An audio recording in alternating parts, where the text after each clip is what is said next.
ഇതാണ് എൻ്റെ 2024 ക്രിസ്തുമസ് സദ്യ. പയറുകൊണ്ട് കുറച്ച് ഉപ്പേരി ഉണ്ടാക്കി, വെണ്ടക്ക ഇട്ടൊരു പുളിങ്കറിയും വെച്ചു. കുറെ കാലങ്ങൾക്ക് ശേഷം സ്വയം തയ്യാറാക്കിയ ഒരു ക്രിസ്തുമസ് സദ്യ. വീട്ടിലേക്ക് എത്താം എന്നാണ് ആദ്യം കരുതിയിരുന്നത്. കഴിഞ്ഞ 2 ദിവസമായുള്ള ചില ശാരീരിക അസ്വസ്ഥതകൾ കാരണം യാത്ര ചെയ്യാൻ കഴിയുന്നില്ല.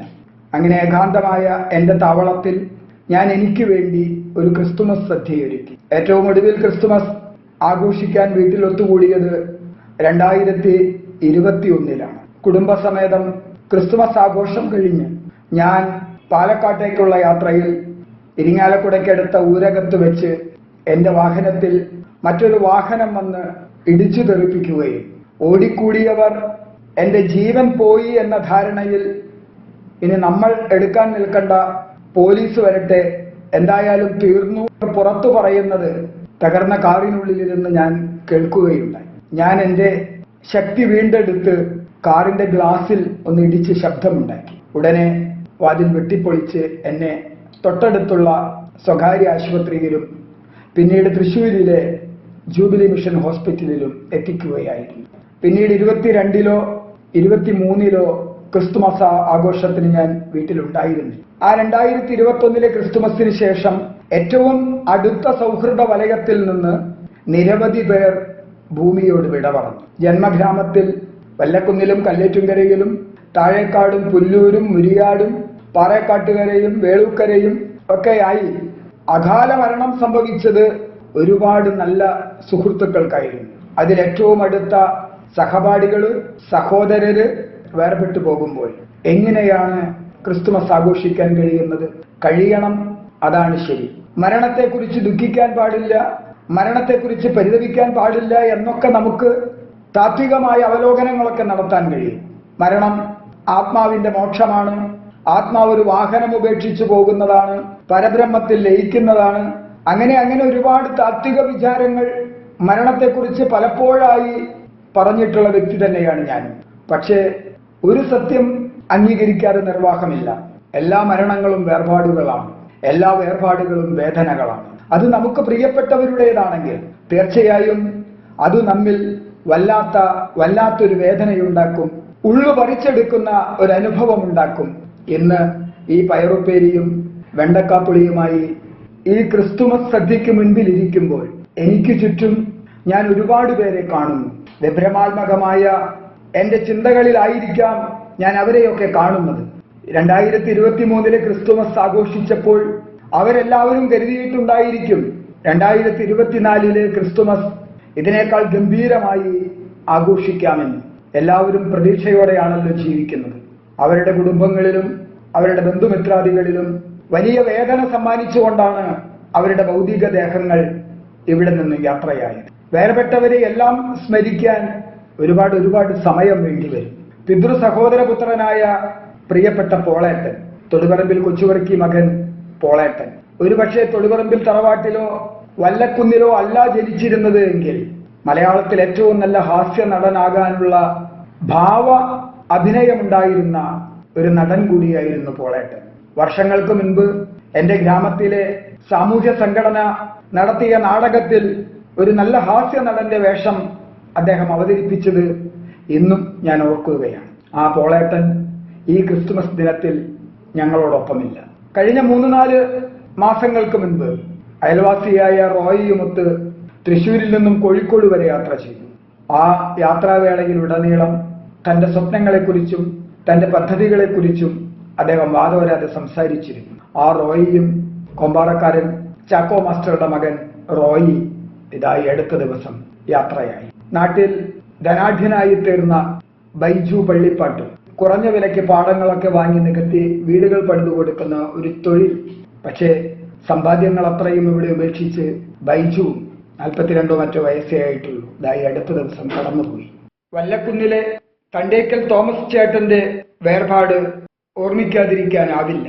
കർഷക സമരവേദിയിൽ എൻ്റെ നിരാഹാര നാളുകളിൽ എല്ലാ ദിവസവും നിരാഹാരം തുടങ്ങി 3-4 ദിവസം കഴിഞ്ഞപ്പോൾ എല്ലാവരും ഒറ്റക്കെട്ടായി എനിക്ക് പിന്തുണയുമായി സമരപ്പന്തലിലേക്ക് വരുമായിരുന്നു. അപ്പോൾ ബാനർ പിടിച്ച് മുൻനിരയിൽ തന്നെ തോമസ് ചേട്ടൻ ഉണ്ടാകുമായിരുന്നു. പിന്നീട് തോമസ് ചേട്ടൻ ഒരു പ്രത്യേക വികാരത്തിനടിമയായി ചില കുബുദ്ധികളുടെ, ചില പരദൂഷണ പ്രമാണിമാരുടെ പ്രേരണയ്ക്ക് വഴങ്ങി തോമസ് ചേട്ടൻ ബാക്കിയായ ഓലക്കീറുകൾ കത്തിച്ചു. സമരപ്പന്തൽ കത്തിച്ചു എന്ന് പറഞ്ഞ് വിപ്ലവ യുവത്വത്തിന്റെ ചിലർ തോമസ് ചേട്ടനെ പിടിച്ചു വെക്കുകയും പോലീസിൽ വിവരമറിയിക്കുകയും അടിയന്തരാവസ്ഥയ്ക്ക് ശേഷം സഖാവ് പോൾ കോക്കാട്ട് കെ കരുണാകരനെതിരെ മാളയിൽ മത്സരിച്ചപ്പോഴാണ് ആ ഗ്രാമമേഖലയിലെ നല്ല ക്രൈസ്തവ തറവാട്ടുകാർ CPM-കാരായി മാറിയത്. അങ്ങനെ CPM-കാരനായി മാറിയ ശാഖ അംഗമായിരുന്നു തോമസ് ചേട്ടൻ. ആ തോമസ് ചേട്ടനെയാണ് CPM ഭരിക്കുമ്പോൾ അറസ്റ്റ് ചെയ്ത് ജയിലിൽ അടച്ചിരിക്കുന്നത്. അദ്ദേഹത്തിന്റെ മോചനം എങ്ങനെയെങ്കിലും സാധിച്ചെടുക്കണം എന്ന ലക്ഷ്യത്തോടെയാണ് തോമസ് ചേട്ടന്റെ സഹോദരങ്ങൾ പോൾ മാഷെ കാണാൻ വരുന്നത്. അപ്പോൾ ഞാൻ പോൾ മാഷിന്റെ അടുത്തുണ്ടായിരുന്നു. ഞാൻ അവിടെ നിന്ന് തന്നെ അന്ന് തൃശൂർ SP-ക്ക് ഞാൻ ഫോൺ ചെയ്യുകയും ആ സമരത്തിന്റെ നേതൃത്വം നൽകിയ ഞാനാണ് സംസാരിക്കുന്നത്. തൊമ്മാനയിൽ പാടശേഖര സമിതി സെക്രട്ടറി കൂടിയായ ഒരു കർഷകൻ അവിടെ കിടന്ന ഓലക്കീറുകൾ കത്തിച്ചത്, സമരപ്പന്തൽ കത്തിച്ചു എന്ന പേരിൽ നിങ്ങളുടെ പോലീസ് അദ്ദേഹത്തെ അറസ്റ്റ് ചെയ്തിരിക്കുന്നു. സമരം തീർന്നിട്ട് മാസം 2 കഴിഞ്ഞു. അങ്ങനെ ഒരു സമരപ്പന്തലോ സമരമോ ഇപ്പോഴില്ല. ആ പന്തൽ കത്തിച്ചതിൽ കർഷക മുന്നേറ്റത്തിനോ എനിക്കോ യാതൊരു പരാതിയുമില്ല എന്ന് SP അറിയിക്കുന്നു. എന്നിട്ടും പിറ്റേ ദിവസത്തെ പത്രത്തിൽ സമര നേതാവിന്റെ അനുയായി സമരപ്പന്തൽ കത്തിച്ച് വിവാദമുണ്ടാക്കാൻ ശ്രമിച്ചു പ്രധാന വാർത്തയായി വരികയും ചെയ്തു. വല്ലക്കുന്നിൽ പാടം നികത്തി പള്ളി പണിയാനുള്ള ഒരു തീരുമാനം എടുക്കുന്നതിന് വേണ്ടി വല്ലക്കുന്നിലെ വിശ്വാസികൾ ഒരു യോഗം ചേരുകയുണ്ടായി. വല്ലക്കുന്നുകാരനായതുകൊണ്ട് ഞാൻ ആ യോഗത്തിൽ പങ്കെടുക്കുകയും യാതൊരു കാരണവശാലും പാടം നികത്തി പള്ളി പണിയാൻ കഴിയുകയില്ല എന്ന് ഞാൻ അസന്നിഗ്ധമായി അവിടെ പ്രഖ്യാപിക്കുകയും ചെയ്തു. ഞാൻ ആ യോഗവും കഴിഞ്ഞു പോന്നു. അന്ന് സന്ധ്യയ്ക്കാണ് തോമസ് ചേട്ടൻ പോയിട്ട്, സമരപ്പന്തൽ എന്ന് പറയാൻ കഴിയില്ല, സമരം തീർന്ന് 2-3 മാസം കഴിഞ്ഞു, ഏതാനും ഓലക്കീറുകൾ ഇതിന്റെ മുകളിൽ നിൽക്കുന്നുണ്ടായിരുന്നു. അത് വലിച്ചുവാരി തോമസ് ചേട്ടൻ തീയിട്ടു. ഒരു പെട്ടെന്നുള്ള വികാര വിക്ഷോഭം മാത്രമായിരുന്നില്ല. ചില കുബുദ്ധികള്, പരദൂഷണ ഏഷണി പ്രമാണിമാര്, അങ്ങനെ ഏഷണി കൂട്ടിയ ചിലർ തോമസ് ചേട്ടനെ പ്രേരിപ്പിക്കുകയും പ്രലോഭിപ്പിക്കുകയും അപ്പോഴത്തെ അദ്ദേഹത്തിന്റെ ആ പ്രത്യേക മാനസികാവസ്ഥയിൽ പള്ളിക്കെതിരെ നിൽക്കുന്ന എന്റെ സമരപ്പന്തൽ അങ്ങ് കത്തിച്ചു കളയാം എന്ന് തീരുമാനിക്കുകയുമാണ് ഉണ്ടായത്. സത്യത്തിൽ നമുക്കതിൽ യാതൊരു പരാതിയും ഉണ്ടായിരുന്നില്ല. തീർച്ചയായും ആ തോമസ് ചേട്ടനെയും ഓർക്കാതിരിക്കാൻ കഴിയില്ല. തൊമ്മാനയിലെ കപാൽ ശിപായി ചന്ദ്രേട്ടന്റെ മകൻ 32ാമത്തെ വയസ്സിലോ മറ്റോ കുഴഞ്ഞു വീണ് മരിച്ചു. സാധാരണയായി മരണവീടുകളിൽ ഇപ്പോൾ പോകാറില്ല. അതിന്റെ 2 ദിവസം മുൻപാണ് മകന് വിവാഹകാര്യമൊക്കെ ആലോചിക്കുന്ന വിശേഷം എന്നോട് പങ്കുവച്ചു. അപ്പോൾ അവനെ കാണാൻ ചെന്നപ്പോൾ, മോനെ നിന്റെ കല്യാണം കൂടാൻ എല്ലാവരും വന്നിട്ടുണ്ടാ എന്ന് പറഞ്ഞ് പൊട്ടിക്കരയുന്ന ചന്ദ്രേട്ടന്റെ ആ വാവിട്ടുള്ള നിലവിളി ഇപ്പോഴും അത് കാതുകളിൽ മുഴങ്ങിക്കൊണ്ടിരിക്കുകയാണ്. അതിനു മുൻപാണ് റപ്പായി ചേട്ടന്റെ മകൻ ബിജോയ് മരിക്കുന്നതിന്റെ തലേ ദിവസം തൊമാനയിൽ നിന്ന് ബിജോയ് എന്നോട് പങ്കുവെച്ച ഒരു കാര്യമുണ്ട്. പരീസന്റെ കൂട്ടുകാരനാണല്ലോ അഡ്വക്കേറ്റ് തേജസ് പുരുഷോത്തമൻ. ഞാനാണ് അദ്ദേഹത്തിന്റെ ഡ്രൈവർ. അദ്ദേഹത്തിന്റെ ആരോഗ്യനില വളരെ മോശമാണ്. ഇപ്പൊ അമൃത ആശുപത്രിയിൽ ഡയാലിസിസിന് ചേർത്തിരിക്കുക. ഒരു നല്ല മനുഷ്യനാ, അദ്ദേഹത്തിനൊക്കെ വേണ്ടി പ്രാർത്ഥിക്കണം പറീസേട്ട എന്ന് പറഞ്ഞു. തേജസ് പുരുഷോത്തമൻ രോഗത്തെ അതിജീവിച്ച് ഇപ്പോഴും ജീവിക്കുന്നു. അദ്ദേഹത്തിന് വേണ്ടി പ്രാർത്ഥിക്കാൻ പറഞ്ഞ ബിജോയി പിറ്റേ ദിവസം കുഴഞ്ഞു വീണ് മരിക്കുന്നു. കല്ലേറ്റുങ്കരയിലെ തോമസ് ചേട്ടൻ, കല്ലേറ്റുങ്കരയുടെ കായിക ഭൂപടത്തിൽ സ്വന്തമായൊരു വ്യക്തിത്വം ഉണ്ടായിരുന്ന തോമസ് ചേട്ടൻ.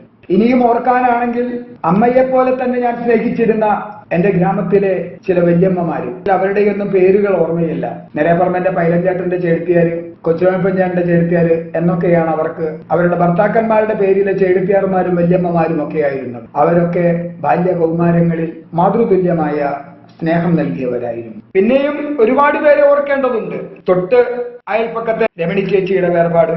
ഓർമ്മിക്കേണ്ട പേരുകൾ നിരവധിയാണ്. എല്ലാവരുടെയും പേരെടുത്ത് ഓർമ്മിക്കാൻ നിന്നാൽ നമുക്ക് സമയം തികയുകയില്ല.